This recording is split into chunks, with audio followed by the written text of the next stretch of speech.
Chilling tales for dark nights.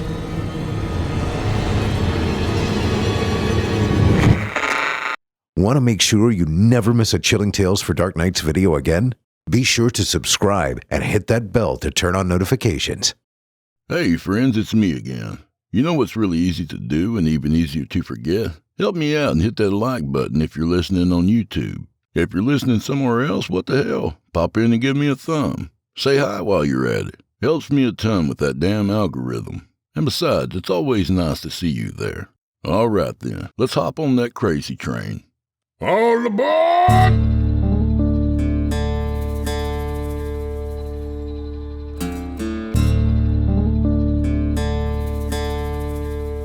Oh, shit.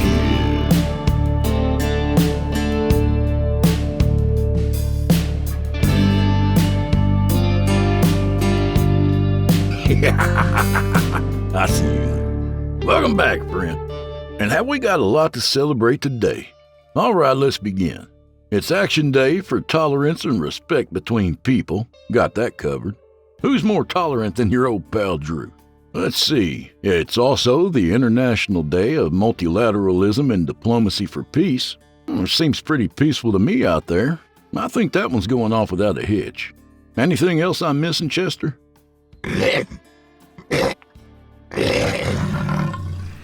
Oh, that's right. It's also National Hairball Awareness Day. Geez, what the hell did you eat, boy? One of them Kappa berry things? Kinda looked like the neighbor's cat, actually. Damn, I'm sure I'll be hearing about that later.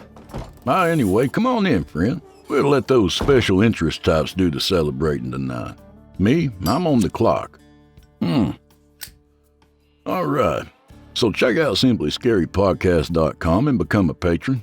For as little as $7.99 a month, you can get their entire catalog ad-free and available to download or stream, plus a bunch of exclusive stuff, I understand.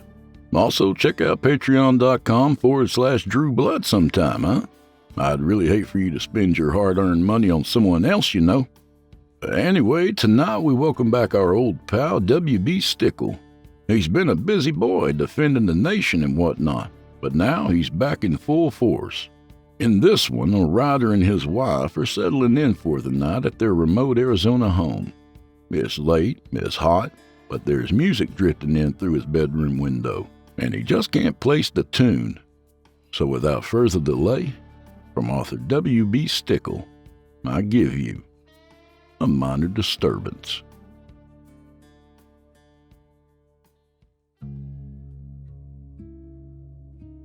Pleased with the progress he had made over the last 2 hours, 12 full pages, Pete Nielsen flipped his laptop shut and set it on the floor next to his bed. "Break time," he declared, cracking his aching knuckles. On a decent writing roll, I take it? A soft feminine voice queried from the master bathroom. Pete looked to his left and was wholly unsurprised to find his lovely wife Ellen standing in front of the bathroom's full-length mirror, naked as the day she was born. Yeah, he said, sitting up. At this rate, I'll have the new novel completed in another month. But let's not focus on that right now. Ellen found his eyes in the mirror's reflection and smiled. I know that pitch, Buster.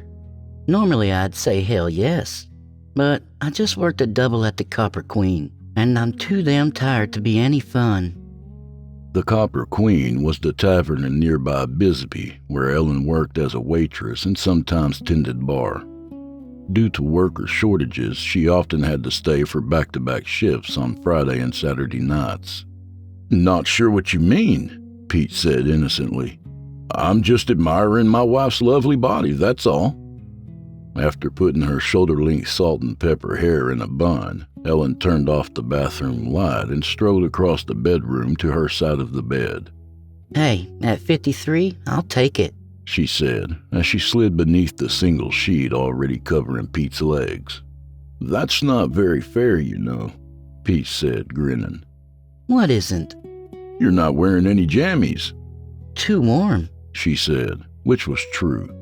It had been a particularly hot day, and though the Arizona desert air typically cooled by a dozen or more degrees when the sun set, Tonight, it had opted to stick around for its own double shift.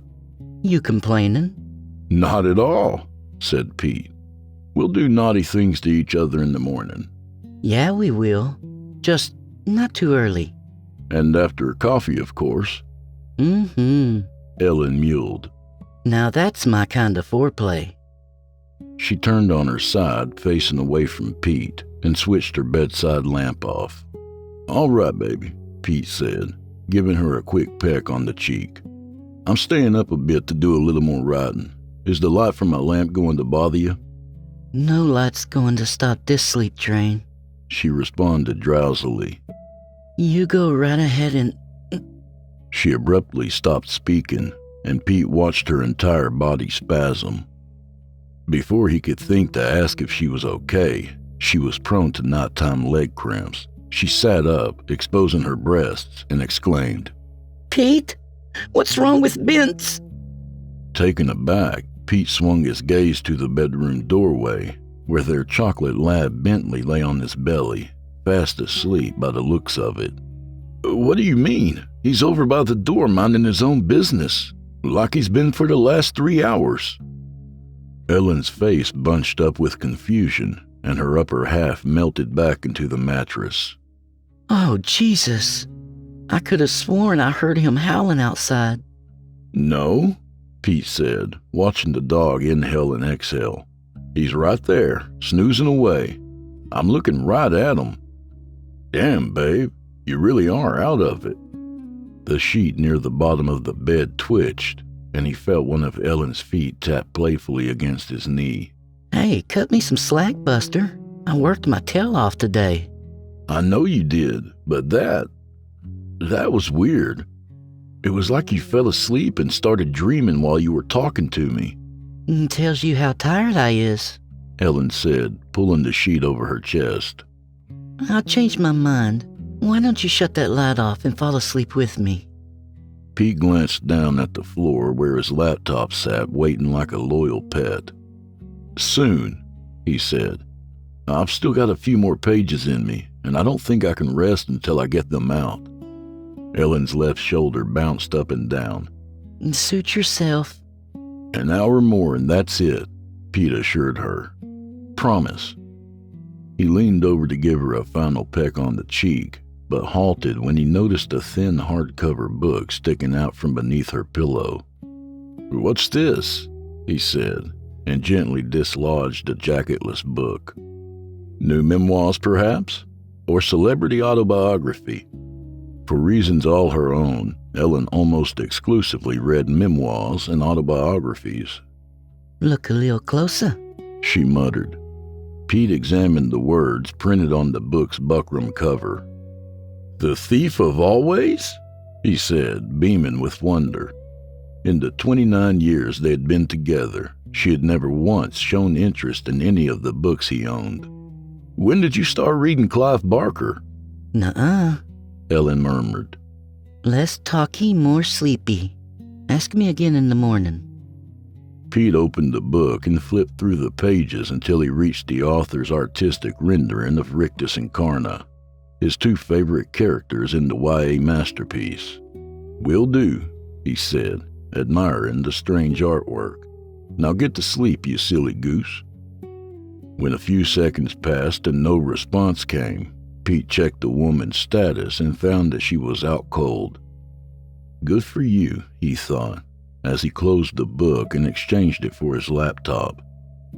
Over by the bedroom door, Bentley snuffled and whined while his paws twitched frenetically. Hoping the old boy caught whatever dream animal he was chasing, Pete coaxed the laptop out of power save mode and got back to work on his own novel. 67 minutes and 3 pages later, Pete saved his updates and peeked at the time. Shit, he said without thinking. Guess I'm a big fat liar, huh?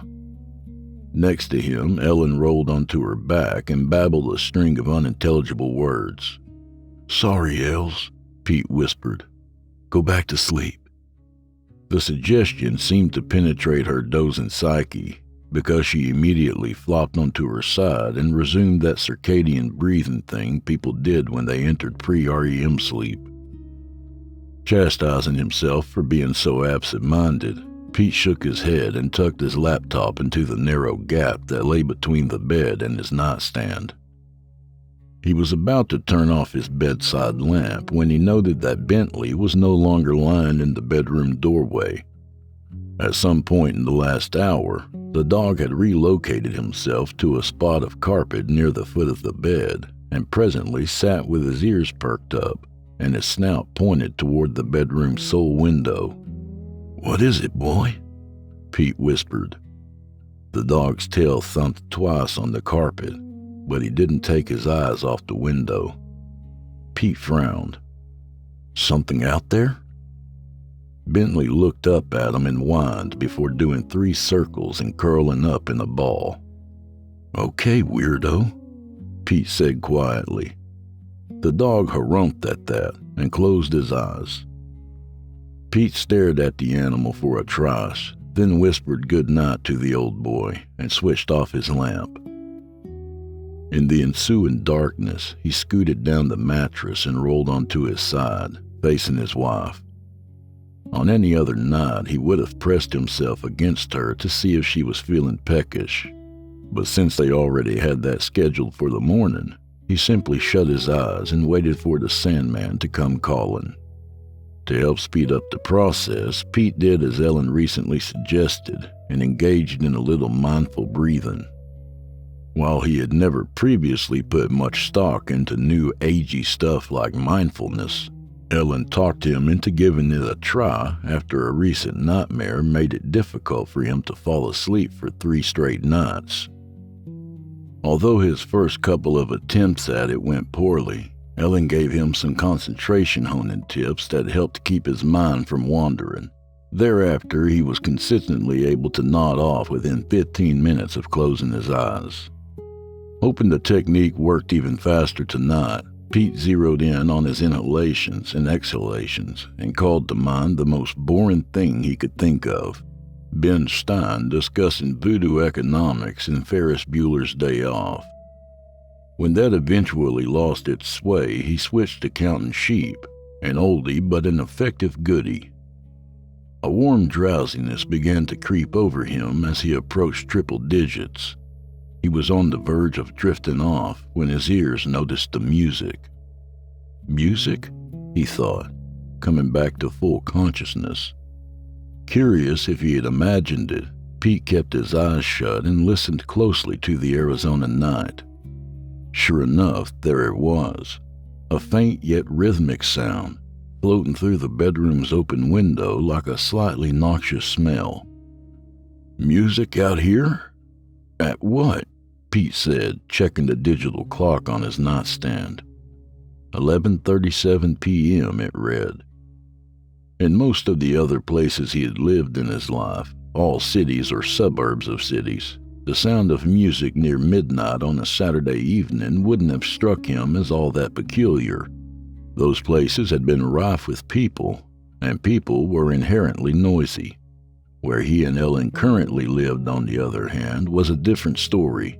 Smack dab in the middle of the southern Arizona desert, they were about as isolated as one could get in the continental United States. The nearest town, Bisbee, sat a good 10 miles to the south, and their closest neighbor, a rancher named Henry Wilcox, lived 2 miles due east.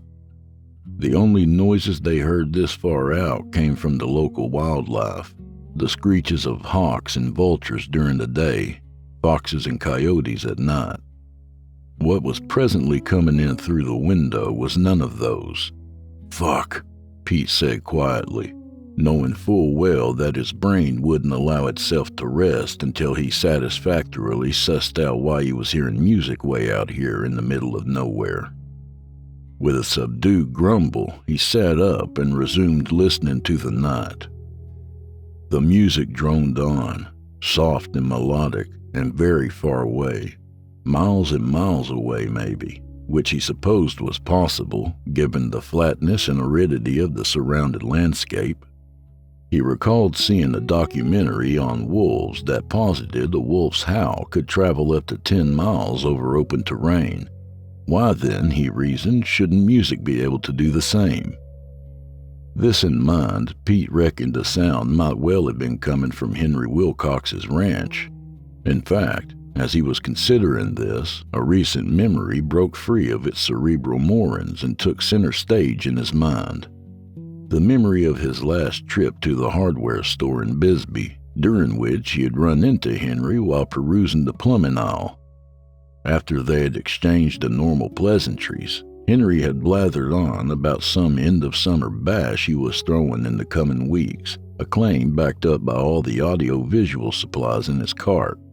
Well, there you go, Pete thought, as he slid back down and repositioned his head on his pillow. Old Henry's throwing his party. Good for him. Glad to put that little mystery to bed, Pete shut his eyes again and patiently started over with the mindful breathing and sheep counting.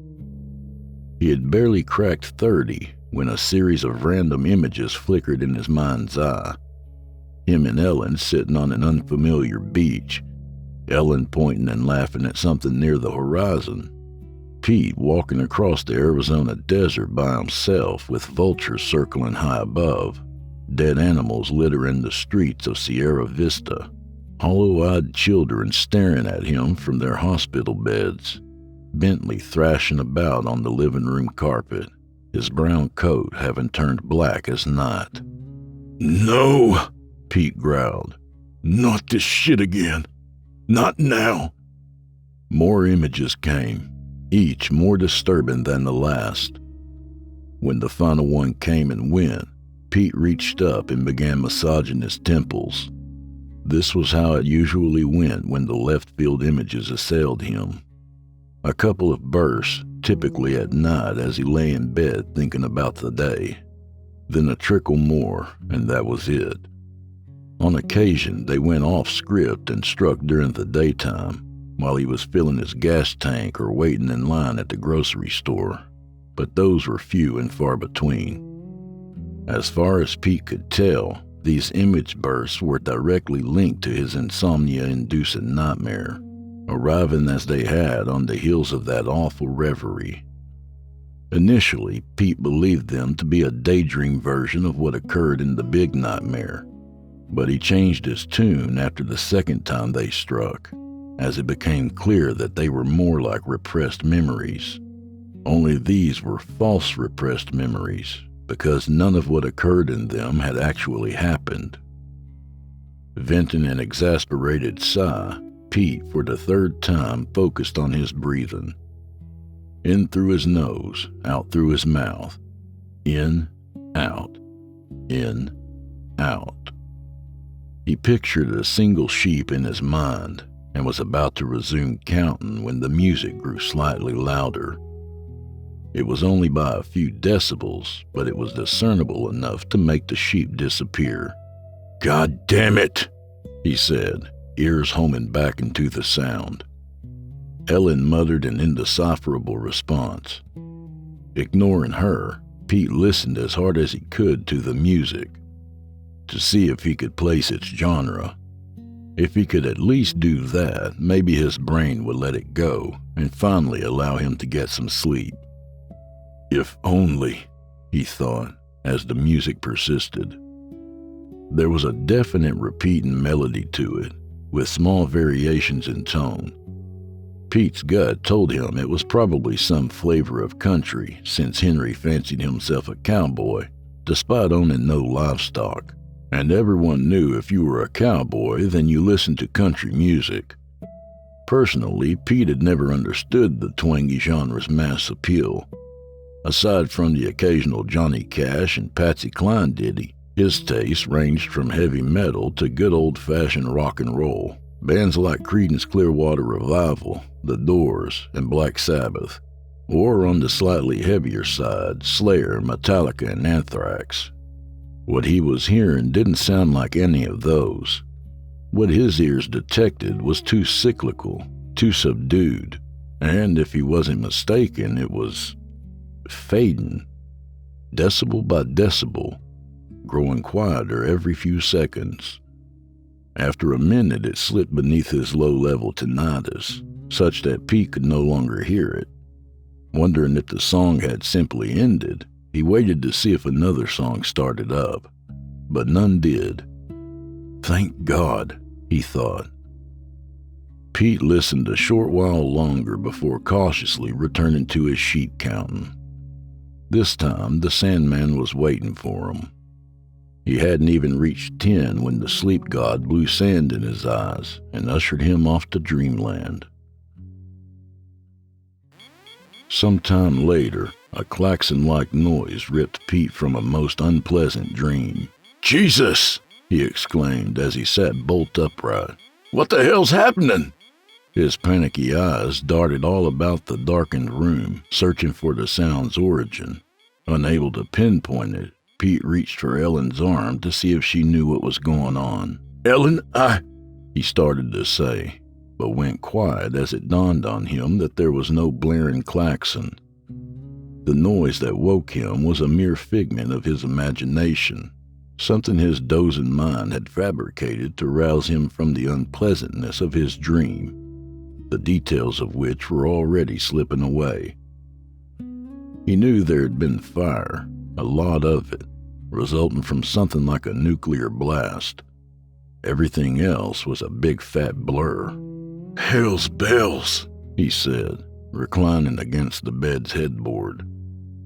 Realizing his heart was racing, Pete took a deep breath and gave the thumping muscle a chance to slow down. While he waited, he listened to the sound of Ellen breathing beside him.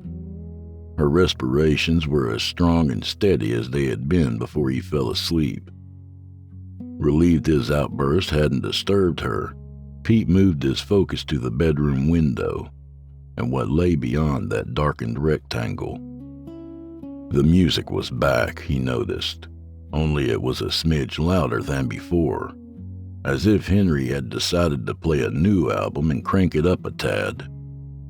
No, Pete thought after listening to it for a few seconds. It's not just louder, it's closer.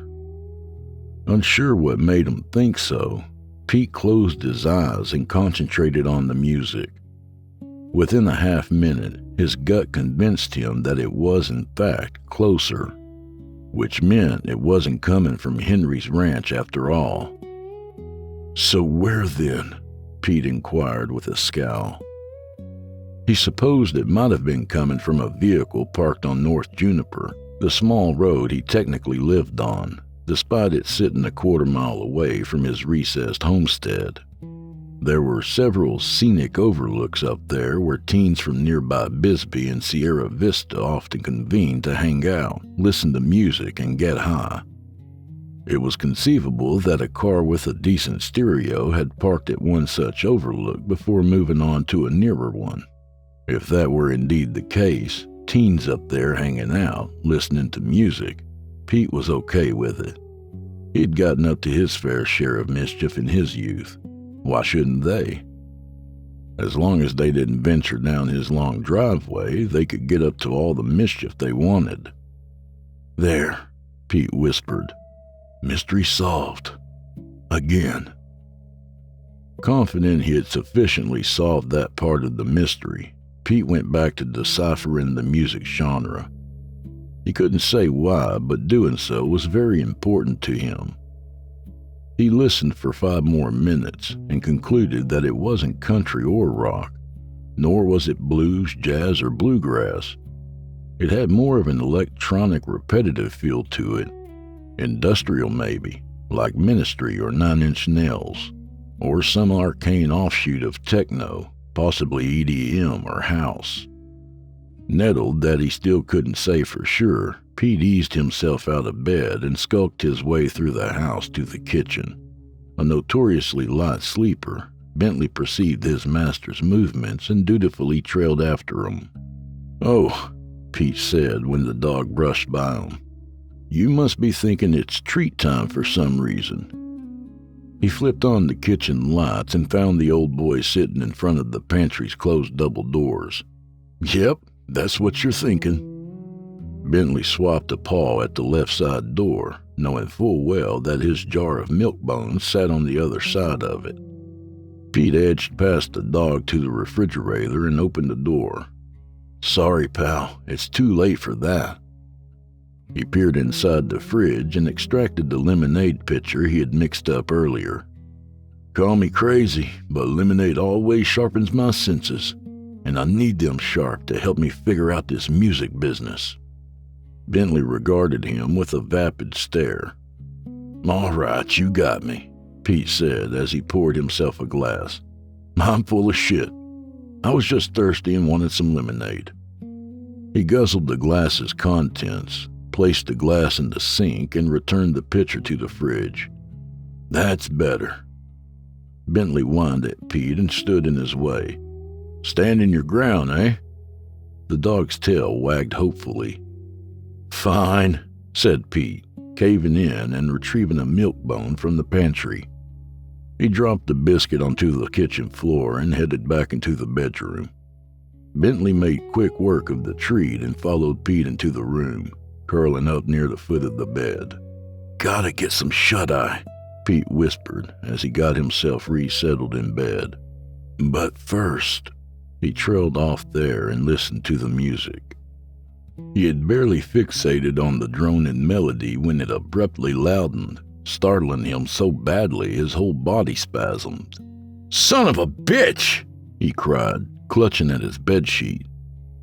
Though he couldn't see anything in the darkened room, Pete glanced to his right and waited for Ellen to chastise him for waking her up, for surely this outburst was enough to ruin her slumber. However, nary a peep came from her side of the bed. Guessing she had popped an Ambien in the bathroom, Pete shifted his focus back to the window and the music streaming through it, whose volume, by his estimation, had jumped threefold, maybe four, meaning it was now coming from somewhere on his property. "Motherfucker," Pete said, thinking whoever was in the hypothetical car at the Overlook had stupidly decided to descend his long driveway. "You dumbasses." Trying to recall if the shotguns in his gun safe were loaded, Pete peered into the darkness that lay beyond the bedroom window and waited for his pupils to dilate. As they did, vague moonlit shapes came into view. His Tundra parked in the driveway, the cluster of cacti growing in the front yard, the hills studding his property. What he didn't see were signs of another vehicle, like headlights. Was the vehicle's driver attempting to navigate the winding pathway by moonlight? Pete frowned at the dangerous notion, and as he did, the music jumped another 2 decibels. It was undeniably electronic, whatever it was, but it no longer sounded like conventional music to Pete. It had a busy, chaotic, avant-garde feel to it, like something Mike Patton from Faith No More and Mr. Bungle might compose on a weekend bender. And louder still it grew, jumping another 5 decibels. "God damn it," Pete said, eyes scouring the murky landscape outside his window. If he were a betting man, he would have wagered, with a clear conscience, that the source had closed to within 100 feet of the house, putting it just past the stone archway that delineated his front yard from the surrounding desert. "Okay, assholes," Pete said, shaking his head. "Winchester time it is." He switched on his bedside lamp and shook Ellen's shoulder hard to rouse her. If shit was about to go down, she needed to be conscious and dressed. "Ellen, honey, wake up." Ellen murmured something but didn't budge. "Baby," Pete hissed. "Come on."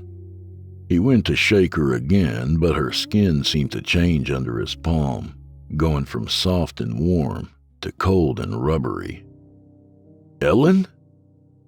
A swell of dizziness passed over him, and everything went blurry for a moment.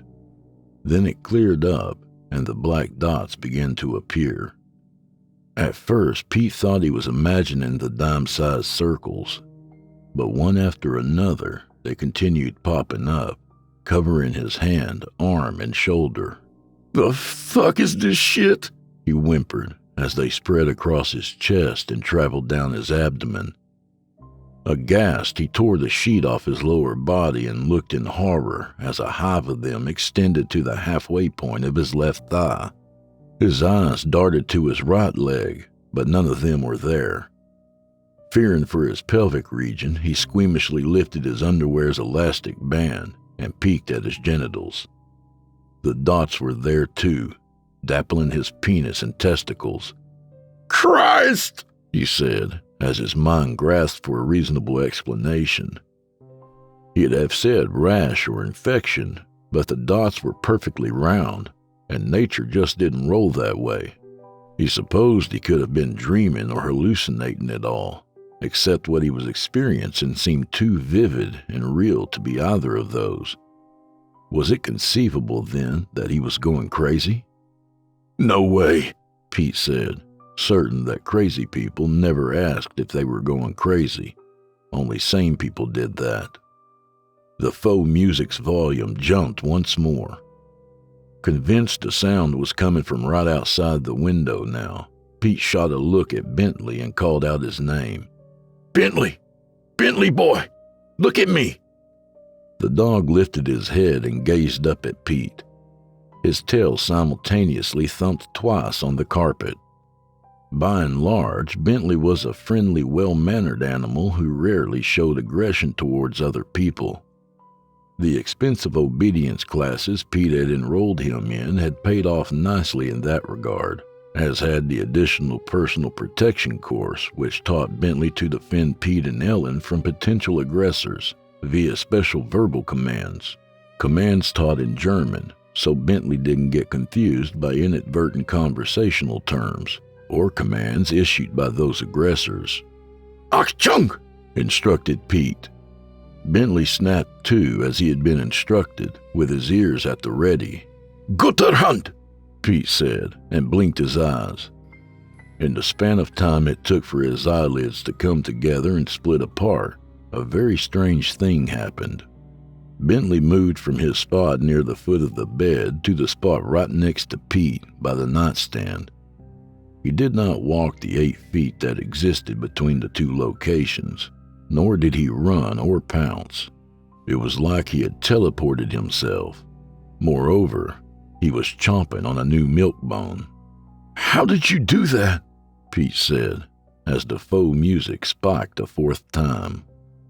Bewildered, Pete looked about the room wildly, trying to make sense of what was taking place around him. After bouncing between Bentley and Ellen, his gaze returned to the mysterious black circles on his belly. As he inspected them, the notion that it was an infection resurfaced, causing him to worry about Ellen. Fearing she might have the circles too, he chucked the sheet onto the floor and scanned her backside. Seeing none of them there, he rolled her towards him, so she was lying on her back, and scanned her front side. To his immense relief, she had none anywhere. Thank God. He shook her shoulder, trying to wake her. Wake up, baby. You gotta wake up now. Please. The faux music surged again, rising to the level of a full-on cacophony. It seemed to be coming from all directions, and the intensity of it hurt Pete's eardrums. What is this? He yelled, clapping his palms over his ears. He had no sooner covered them when the first of the holes materialized. At least that's what Pete's brain interpreted the thing to be, a hole. In reality, it was a jagged dark gray patch of air by the closet, what looked like a large perforation in the canvas of an otherwise perfect painting, revealing a different painting underneath. Except there was a depth to this perforation, within which thin wisps of smoke swirled like twirling snakes. Pete had barely processed the hole's existence when 8 more like it broke out across the bedroom. Inside these he discerned things stranger than smoke. Within the one on the far wall, he saw what appeared to be a long row of steel tables upon which lay other naked bodies riddled with small black dots. Through the bigger one hanging in front of the bedroom window, he observed a tall stone cylinder imbued with colorful flashing shapes. Easily the more unnerving of the lot, however, was the hole to his right, which completely blotted out Ellen's head. Ellen? Pete queried, unnerved by the sight. Hoping beyond hope it was just a hallucination, a flashback from his LSD days back in college, he reached his hand toward the hole. Into the dark gray the appendage went, moving into the space where her head should have been. Ellen's body trembled as his hand went further and further into the ragged hole. When he got as deep as his elbow, Ellen turned on her side and faced him. Somehow, despite his hand occupying what should have been the same space as her head, she seemed wholly unaffected by the intrusion. Beginning to tremble himself, Pete retracted his arm and looked at the hole that had just appeared over his lower body. In this one lay a most baffling vision. A set of male hips complete with penis and testicles, and a pair of stumpy legs. One of the legs, the left, extended down to a kneecap before ending. The right ended just beyond the hip. On a primordial level, Pete understood that he was looking at his own legs. Movement to his left drew his eyes to another gaping hole that hung in front of his dresser. Inside it, something was moving. Something tall and conical, bearing a rock-encrusted exterior that was covered with a root-like flagella that whipped and rippled every few seconds. Just as Pete knew that the stumps he saw were his own, he understood with absolute certainty that this shape was a living being with an advanced intellect. Seeming to sense Pete looking at it, the monolithic entity approached the hole from its side, and as it did, a slew of new holes materialized, followed by more and more, and soon there was nothing left of Pete's bedroom. There was only this vast, dimly lit chamber with hundreds of steel tables, including the one holding Pete, plus the tall, colorful cylinder on his left, and several more of the conical beings. The one to Pete's right and three others huddled around the glowing cylinder. The one on his right gravitated closer and halted next to Pete's table. It must have stood 7 feet tall. Who are you? Pete shouted amid the clamoring faux music. What is this? The rock-encrusted entity's flagella vibrated, and a stream of words flittered through Pete's mind. Please do not be afraid. We are friends. Pete's hands dropped from his ears to his chest, where a subtle, almost euphoric feeling purled about his heart. Was that you? He yelled at the thing. More words flittered through his mind.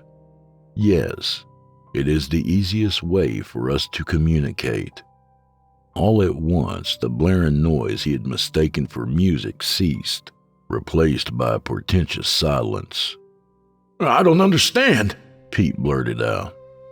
In the relative quietude, his words echoed comically through the large chamber. We know, the thing next to him replied, its flagella quivering in concert with its response. We are sorry. We did not intend this. Intend what? Pete said, lowering his voice. A minor systems failure. Our engineers are correcting it. Pete surveilled the colorful cylinder and noticed that the three other beings' flagella were shuddering constantly as they tended to it. Their shuddering seemed to manipulate the lit shapes as they began flickering in random patterns. What are they doing? Pete said. Repairing the failed system. Do not worry. They have successfully located the problem. Very soon, all will be as it was before. What's that mean? Pete fired back. Where am I? What is this place? You would call this place an infirmary.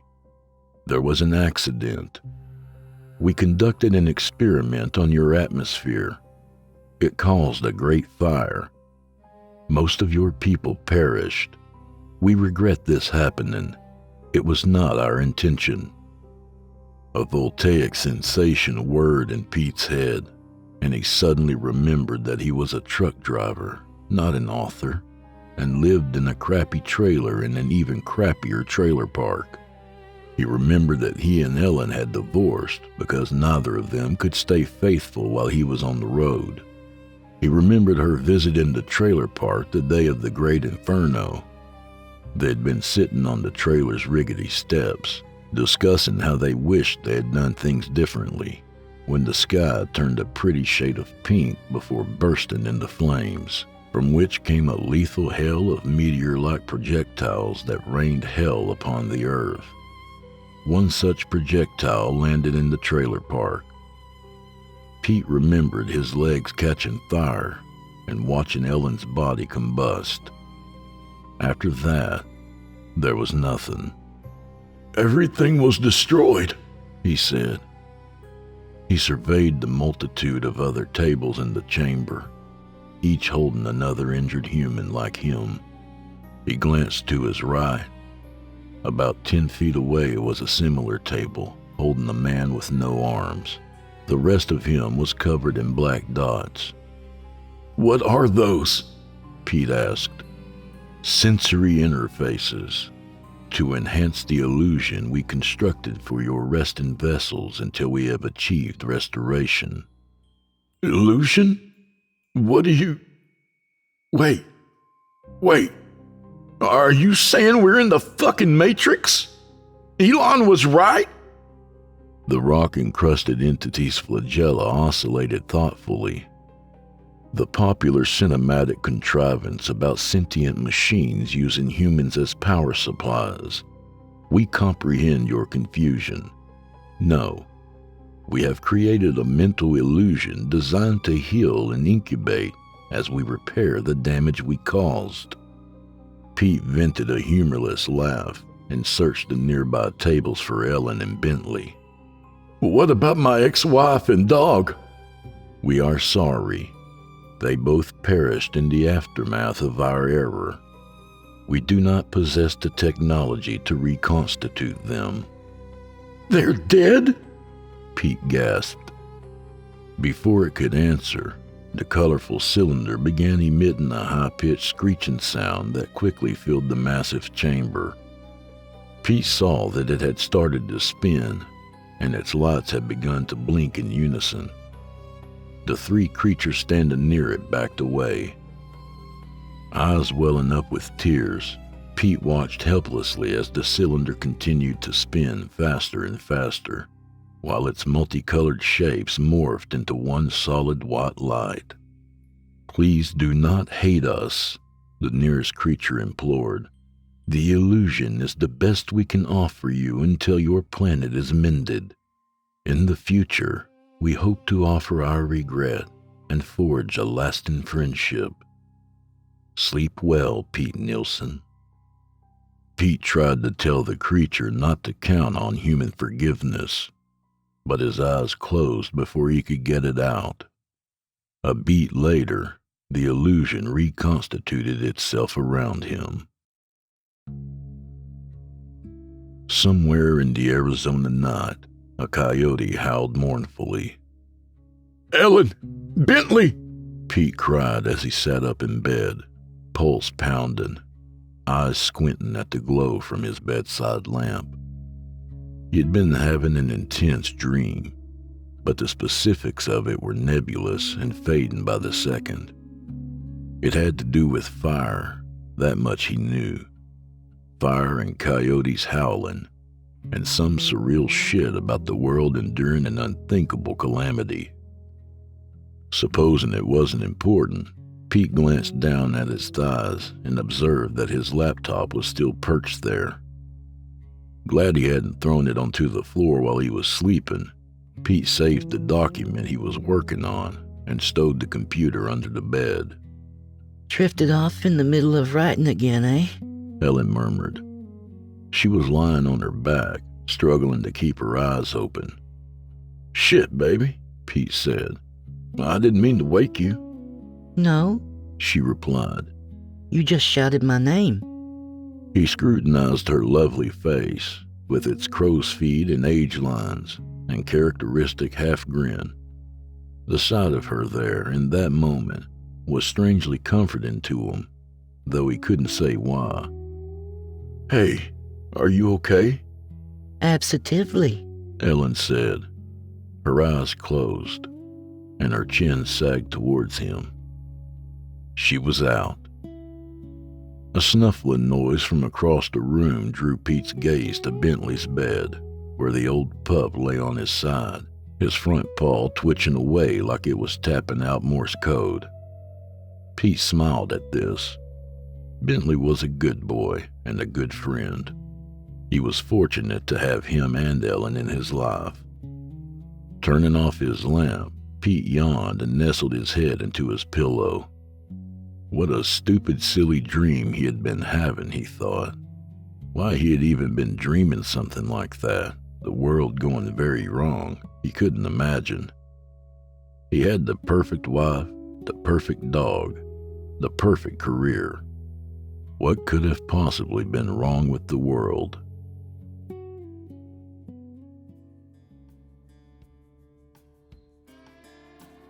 And that was a Minor Disturbance by W.B. Stickel. I'll tell you what, the last time I found my junk dappled with dots, they sure as hell weren't sensory interfaces. But don't worry about me, friend. It's all cleared up now. A little about the author. An old friend of the show, W.B. Stickel is a writer of dark and speculative fiction who has been published in various anthologies and magazines, and his work has been featured on top-tier podcasts such as Drew Blood's Dark Tales, Horror Hill, Chillin' Tales for Dark Nights, Dr. Creepin', Tales to Terrify, and Nocturnal Transmissions. Recently, W.B. decided to hang up his military uniform and try his hand at civilian life. After 30 rewarding years defending the nation, he's exchanged his blues and OCPs for turtlenecks and elbow-patched corduroys, and is presently pursuing his dream of becoming a full-time writer. His forthcoming collection, Everything in Its Rightful Place, through the Quiddity Press imprint, is his first foray into the self-publishing domain. For the time being, he still lives in upstate New York with his wife and son, and a crazy-ass plothound named Bailey.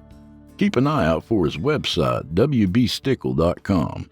Currently under construction, but in the meantime, you can find him on X at wbstickel and on Instagram at Reedsy and Facebook under WB Stickel. And do old Drew Blood a favor, would you? Subscribe to his podcast wherever you do your listening and leave him a 5-star review and a kind word, even if you're listening on YouTube.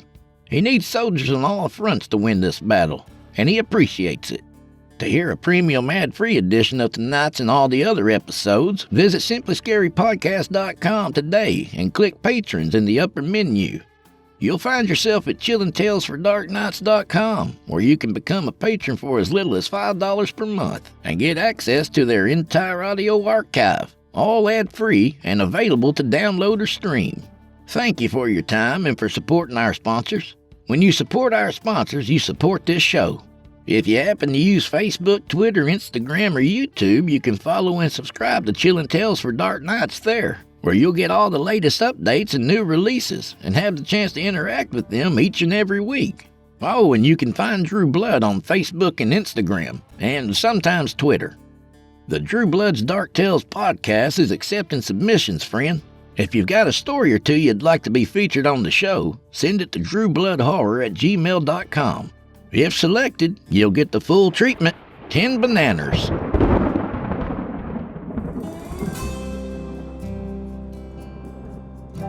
Well, I'm afraid this is where we part ways, at least till next week. So grab a drink for the road, friend. Try not to step on that hairball on your way out. Pretty gross. But may the wind be at your back, and may the road rise up to meet you. I'd like to give a big shout out to all my sweet patrons out there. Thanks so much for being there for me, guys. Y'all mean a whole hell of a lot more to me than you think. And if you ain't a patron yet, go check it out at patreon.com/DrewBlood. I'll see y'all next week. Until then, go fuck yourselves. Good night, y'all.